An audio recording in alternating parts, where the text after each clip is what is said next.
Hello everyone, let's start today's topic. आज हम बात करने जा रहे हैं सीएस एग्जीक्यूटिव की। हमारे ग्रुप 2 का सब्जेक्ट है which is regarding strategic management. और इसमें हम चैप्टर नंबर 13 जो है बिजनेस पॉलिसीज़ के बारे में उसकी बात कर रहे थे। लास्ट लेक्चर में हमने कुछ टॉपिक्स उसके देखे, विजन, मिशन, ये सब चीज़ों के बारे में बात हुई। अब हम स्ट्रेटेजी वाले पार्ट पे जा रहे हैं, ठीक है। तो लेट अस सी कि एग्जैक्टली यहाँ पे क्या बोला हुआ है। और corporate level strategy, business level strategy, functional level strategy, अलग अलग लेवल्स पे स्ट्रैटेजी किस टाइप की होती है। तो सबसे पहला जो टॉपिक है उसको हम बोलते हैं कॉरपोरेट लेवल स्ट्रैटेजी, ठीक है। अब कॉरपोरेट लेवल स्ट्रैटेजी की बात करें तो कैसे इसको समझना है। अब देखो, मैं इसका एक बेसिक एग्जांपल आपके सामने रख देता हूँ जिससे उसको समझना क्लियर हो जाएगा, ईजी हो जाएगा आपके लिए।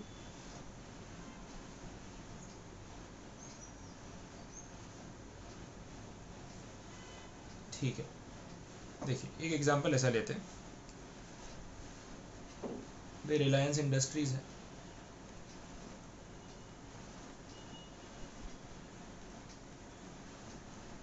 इतनी बड़ी एंटिटी है, पूरा वर्ल्ड जानता है, ठीक है, इतनी पॉपुलर कंपनी है। अब रिलायंस जो है उसका एक बिजनेस नहीं, उसके बहुत सारे बिजनेस है, वो हम जानते हैं। अगर आप उसके बिजनेसेस की बात करो, पॉपुलर बिजनेसेस जो है पेट्रोलियम, टेलीकॉम, रिटेल, ये तीन बड़े बिजनेस अपने बोल सकते हैं। और अभी अगर ऐड करना हो, ई कॉमर्स भी ऐड कर सकते हैं। तो ऐसे कुछ बड़े बिजनेसेस रिलायंस के हैं। तो रिलायंस जो ग्रुप है वो पर्टिकुलरली किसी एक बिजनेस तक लिमिटेड नहीं है। वो एक बड़ा कॉरपोरेट है जो अलग अलग बिजनेसेस जो है उसको हैंडल करता है। तो ये हो गए business, business number 1, business number 2, business number 3, business number 4। अब इस पर्टिकुलर बिजनेस में जैसे आप टेलीकॉम की बात करो या रिटेल की बात करो, तो इसके अंदर भी अलग अलग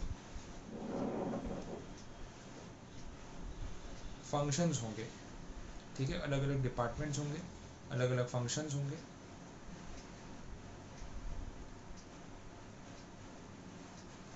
जो नाम आप देना चाहो दे सकते हो। तो जैसे प्रोडक्शन है, सेल्स है, मार्केटिंग है, अकाउंटिंग है, ठीक है, डिस्ट्रीब्यूशन है, ये सारी चीज़ें। तो ऐसे बहुत सारी चीज़ें हो सकती हैं। तो इन्होंने बोला कि एक ऐसी एंटिटी जब स्ट्रैटेजी बनाती है तो कौन कौन से लेवल पे स्ट्रैटेजी बनती है और उसमें किस चीज़ पे फोकस होता है, वो आपको समझना है। तो जो सबसे ऊपर है रिलायंस, ठीक है, ये कॉरपोरेट है। तो रिलायंस इंडस्ट्रीज लिमिटेड सिर्फ एक बिजनेस के बारे में नहीं सोचती, वो सबके बारे में सोचती है, पूरे ग्रुप के बारे में सोचती है कि रिलायंस जैसी एंटिटी अगर प्रॉफिट्स कमाना चाहती है तो क्या क्या रिसोर्सेज उनके पास अवेलेबल है।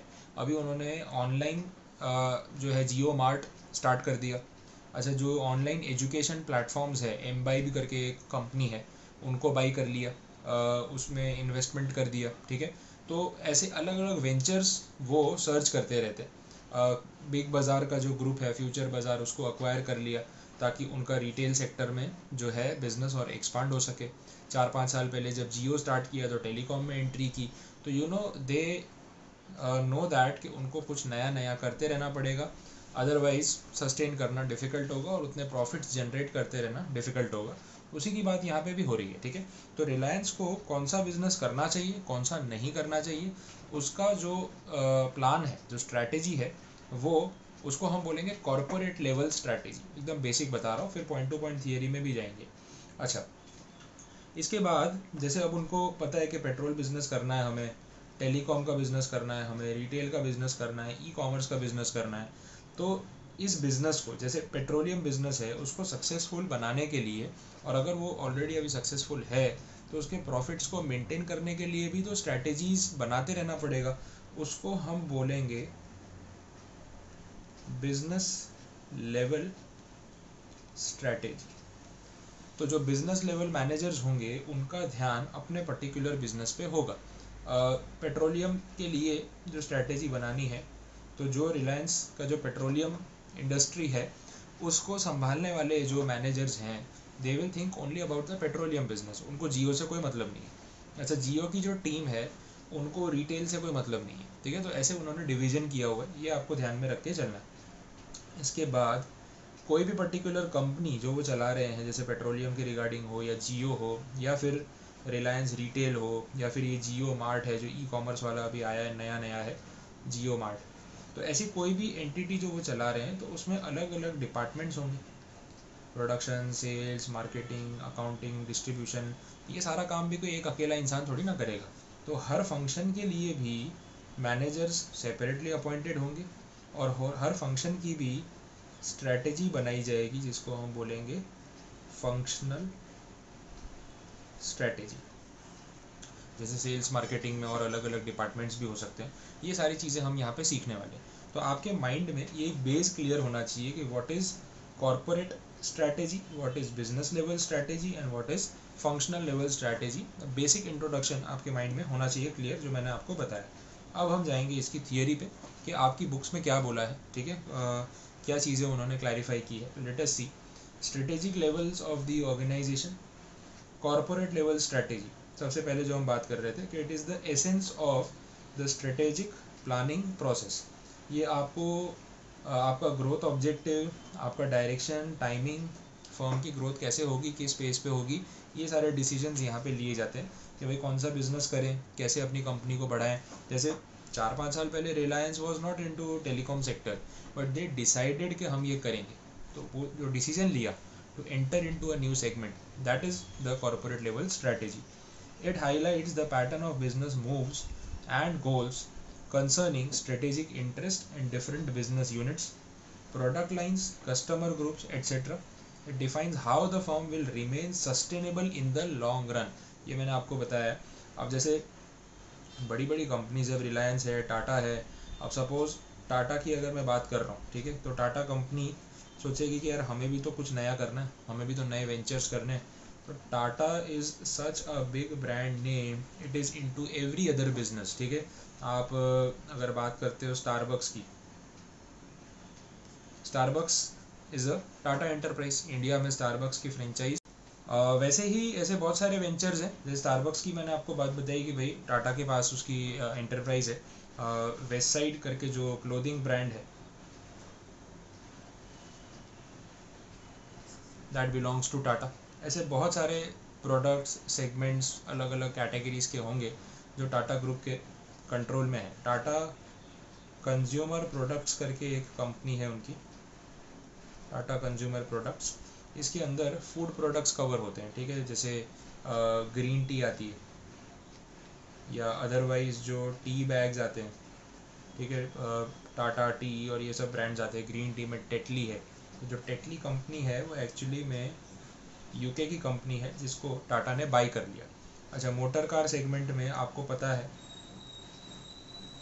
टाटा मोटर्स ने JLR ब्रांड जो है वो बाई कर लिया, that is Jaguar, land rover, range rover. ये फोर्ड के पास था पहले, प्रीवियस ओनर फोर्ड था। फोर्ड रिसेशन के टाइम पे 2008 में JLR को नहीं संभाल पाया, तो टाटा ने बोला हम आपकी कंपनी खरीद लेते हैं एंड लॉस मेकिंग एंटिटी को प्रॉफिट मेकिंग में कन्वर्ट किया। तो ये सारी चीज़ें जो है वो यहाँ पे हो रही। तो ऐसी बड़ी कंपनीज जब डिसीजंस लेती हैं कि भाई हमें कौन से बिज़नेस में एंटर करना है, कौन से में नहीं करना है, लॉन्ग टर्म में हम कैसे सस्टेन करेंगे, तो वो दिमाग लगाते रहते हैं कि कौन कौन से नए नए वेंचर्स हमारे लिए प्रॉफिटेबल हो सकते हैं। आया समझ में, क्लियर हुआ, ठीक है। चलो आगे बढ़े, और क्या हम बात कर रहे थे वो पॉइंट्स भी देख लेते हैं।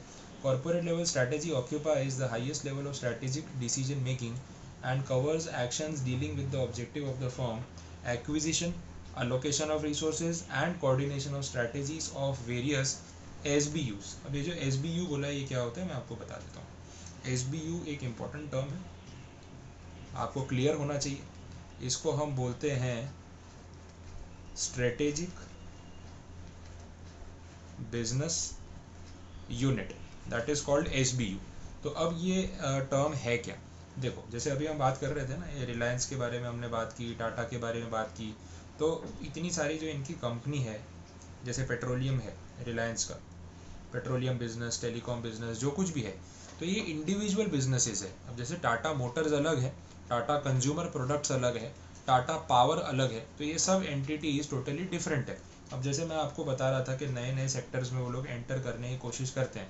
अब इसका एक एग्जांपल और ले सकते हैं, टाटा इतना बड़ा ब्रांड है, हम बात तो कर ही रहे थे। अब इनकी एक कंपनी है Tata power. Tata power electricity generate करने का काम करती है। अब इन्होंने सोलार एनर्जी की तरफ अपने आप को डाइवर्ट किया है, because they know this is the next big thing. और सोलार एनर्जी की डिमांड बढ़ रही है, it is a cheap source of energy, renewable source of energy, pollution नहीं होता है इसमें, कोल इंपोर्ट नहीं करना पड़ता, कंट्री के लिए और एनवायरनमेंट के लिए बेनिफिशियल है, पब्लिक के लिए बेनिफिशियल है। तो कंपनीज इस तरफ अपना जो है बिजनेस ट्रांसफ़र कर रही हैं। और भी एंटिटीज़ है, अदानी ग्रुप है, अदानी ग्रीन करके उन्होंने कंपनी स्टार्ट की है, which is working on the renewable sources of energy to generate electricity. तो ये बेस आपको क्लियर हो गया। तो ये एक एक कंपनी, इनका एक स्ट्रेटेजिक बिजनेस यूनिट है, क्योंकि टाटा मोटर्स और टाटा पावर को एक दूसरे से कोई लेना देना नहीं है। टाटा स्टील अलग है, ठीक है, टाटा कंज्यूमर प्रोडक्ट्स अलग है। तो हर एक कंपनी उनकी इंडिविजुअली एक सेपरेट यूनिट है, तो सबकी स्ट्रैटेजीज अलग है, सबके लिए प्लानिंग अलग से किया जाता है, सबके लिए बजट एलोकेशन अलग होता है, सबके मैनेजर्स अलग होते हैं, टीम अलग होती है, और काम करने का पूरा मेथड अलग होता है। तो बस वो चीज़ के बारे में यहाँ पे क्लैरिफिकेशन है। बिजनेस लेवल स्ट्रैटेजी की अगर हम बात करें तो इसमें मैंने आपको ऑलरेडी बता दिया कि हर SBU के लिए distinct environment, distinct strategy. Example वही रिलायंस वाला दिया है जो मैंने आपको ऑलरेडी समझाया। तो अब आप ये पैराग्राफ पढ़ेंगे ना तो आपको उसमें ज़्यादा परेशानी नहीं होगी।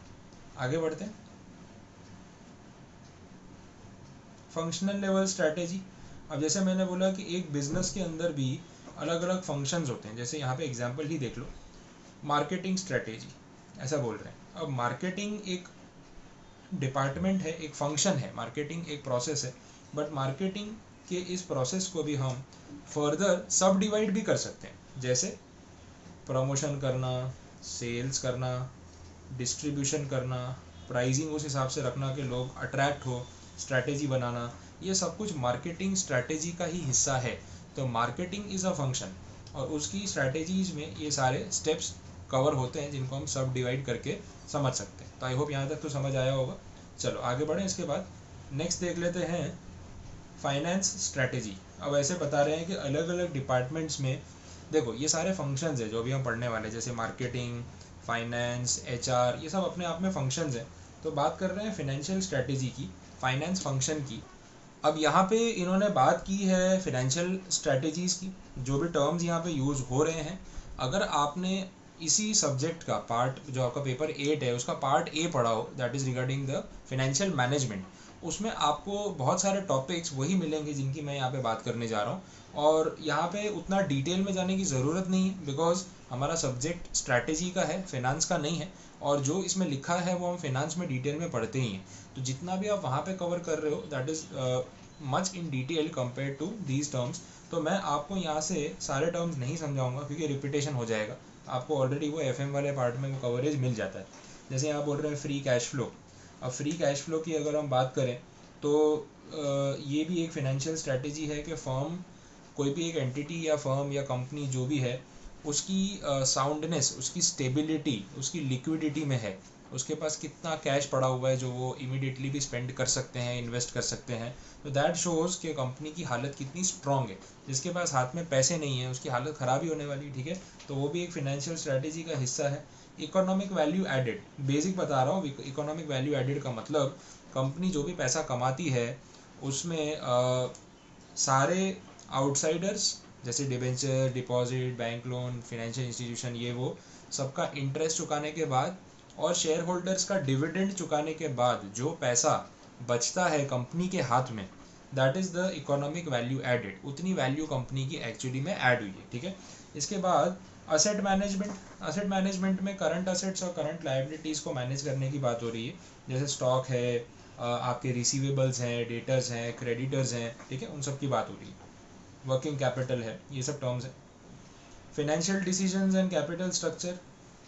फाइनेंसिंग डिसीजंस में ये है कि कितना उधार लें, कितने शेयर इशू करें, कितना इक्विटी, कितना प्रेफरेंस, ये सारी चीज़ें।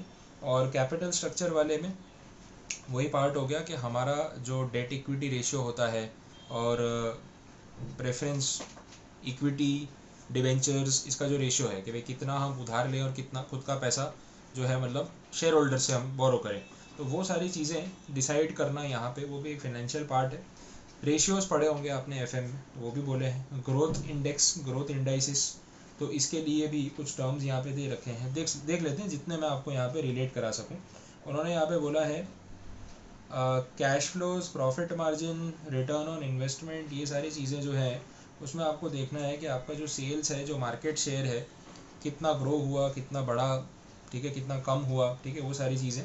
तो अगर एवरी ईयर सेल्स बढ़ रहा है तो मार्केट शेयर बढ़ रहा है या नहीं, मार्केट ग्रो हो रहा है या सिर्फ उतने ही मार्केट में आपका शेयर बढ़ रहा है, तो ये सब पैरामीटर्स को चेक करना बहुत ही नेसेसरी होता है, जैसे यहाँ पे बोल रहे हैं। Risk assessment and management, a firm must address its key uncertainties by identifying, measuring and controlling its existing risk in the governance and regulatory compliance।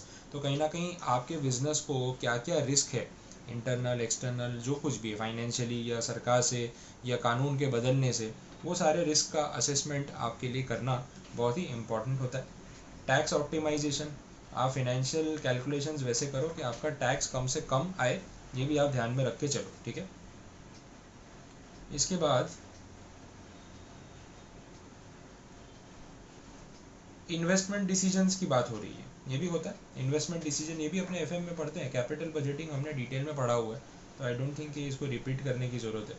Short term investments, जहाँ से हम थोड़ा सा रिटर्न जनरेट करके बाहर निकल जाए, वैसे डिसीजंस। वर्किंग कैपिटल का मैनेजमेंट, ये भी आपके फाइनेंस का एक टॉपिक है। डिविडेंड पॉलिसीज़ आपके फाइनेंस का एक टॉपिक है, तो ये सब हमारे सिलेबस का ही पार्ट है, ठीक है, तो रिपीट करने की यहाँ कोई ज़रूरत नहीं। इसके बाद ठीक है, influences on the financial strategy, तो ऑब्वियसली प्रॉफिट मैक्सिमाइज़ करना है, वेल्थ मैक्सिमाइज़ करना है, वही सब है। ये टॉपिक आपका पूरा समरी है जो हमने ऊपर पढ़ा, तो मैं इसको बहुत ज़्यादा इंपॉर्टेंस इंटेंशनली नहीं दे रहा हूँ, ज़रूरत नहीं है उसके पीछे टाइम वेस्ट करने की, ठीक है। तो आई होप यहाँ तक तो समझ आ गया होगा। अब इसके बाद जो मार्केटिंग स्ट्रैटेजी है वो एक पूरा नया पार्ट है, तो नेक्स्ट लेक्चर में हम उसके बारे में बात करेंगे। आज के लिए इतना काफ़ी है, एक पार्ट आपको समझ में आ गया and it is more than enough. तो आप इसको एक बार स्टडी कर लो, थोड़ा पॉइंट टू पॉइंट पढ़ लो, बिकॉज एमसीक्यू होगा और आपको लैंग्वेज नहीं पता है ना, तो एमसीक्यू बनाने में तकलीफ होगी। तो इससे बेटर है कि आप पहले अच्छे से उसको रीड करो, थियरी को थोड़ा उसको पक्का कर लो, उसके बाद अगले टॉपिक के ऊपर आगे बढ़ो, ठीक है। Thank you so much and all the best.